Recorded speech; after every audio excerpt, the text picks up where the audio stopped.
আজ ৩ ফেব্রুয়ারি ২০২৫ তারিখে তিতুমীর কলেজের শিক্ষার্থীরা তাদের দাবি কলেজটিকে বিশ্ববিদ্যালয়ে রূপান্তরের সমর্থনে মহাখালী রেল ক্রসিং এলাকায় অবরোধ সৃষ্টি করেছেন। এই আন্দোলনের ফলে ঢাকা এবং দেশের বেশিরভাগ জেলার রেল যোগাযোগ এখন বন্ধ হয়ে গেছে। বিকেল ৩:৪০ দিকে শিক্ষার্থীরা মহাখালী রেল লাইন অবরোধ শুরু করেন। এই অবরোধের কারণে কমলাপুর থেকে ছেড়ে আসা নোয়াখালীগামী উপকূল এক্সপ্রেস আটকে যায়। অবরোধের কারণে ঢাকা-টঙ্গী ঢাকা সেকশনে ট্রেন চলাচল পুরোপুরি বন্ধ রয়েছে। তবে পদ্মা সেতুর দিকে যে রেল লাইনটি রয়েছে সেখানে এখনো কোনো ট্রেন নেই। তবে সন্ধ্যার পরে বেনাপোলগামী বেনাপোল এক্সপ্রেস ট্রেনটি পদ্মা সেতুর দিকে চলাচল করবে। এছাড়া ঢাকা-টঙ্গী ঢাকা সেকশনে 17টি আন্তনগর ট্রেনের শিডিউল থাকলেও এই অবরোধের কারণে এসব ট্রেনের চলাচলে বিলম্ব হতে পারে।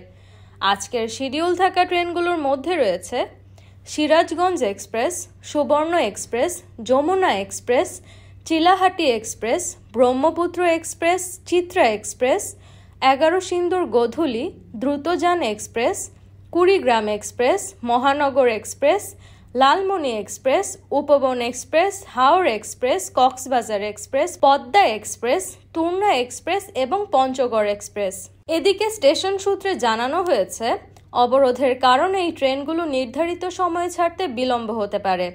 এখন পর্যন্ত ঢাকা শহরের মহাখালী এলাকা ও আশেপাশের সড়কে যান চলাচলও বন্ধ রয়েছে। এই পরিস্থিতি সবার জন্য অস্বস্তি তৈরি করেছে। তবে আন্দোলনরত শিক্ষার্থীরা তাদের দাবিতে অটল এবং তারা একমাত্র বিশ্ববিদ্যালয়ে রূপান্তরের দাবি আদায় না হওয়া পর্যন্ত তাদের আন্দোলন অব্যাহত রাখবে বলে জানিয়েছে।